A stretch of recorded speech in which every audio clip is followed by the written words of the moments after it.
15ই জুলাই জাহাঙ্গীরনগর বিশ্ববিদ্যালয়ে আমাদের উপর যে হামলা হয়েছিল উপাচার্যের বাসভবনে, সেই হামলা থেকে আমি নিজে ওখানে ছিলাম, মৃত্যু মুখে পতিত ছিলাম।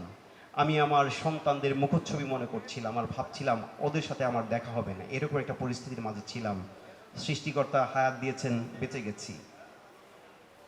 কিন্তু সেদিন কি হয়েছিল, আমাদেরকে সেই আক্রমণের হাত থেকে রক্ষা করবার জন্য জাহাঙ্গীরনগর বিশ্ববিদ্যালয়ের যেসব শিক্ষক শিক্ষার্থী হলে ছিল, তারা একজোটে গিয়ে ভিসির বাসভবনে পাল্টা আক্রমণ করে বাংলাদেশে প্রথম একটি ক্যাম্পাসকে ছাত্রলীগ মুক্ত করেছে 2024 সালে।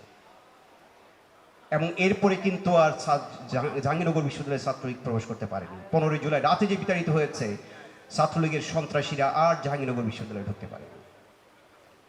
এরপরের ঘটনা 16 জুলাই, আপনারা জানেন 16 জুলাই সকালবেলা, আমার কাছে এখানে ভিডিও আছে, ছবি আছে আমার মোবাইলে।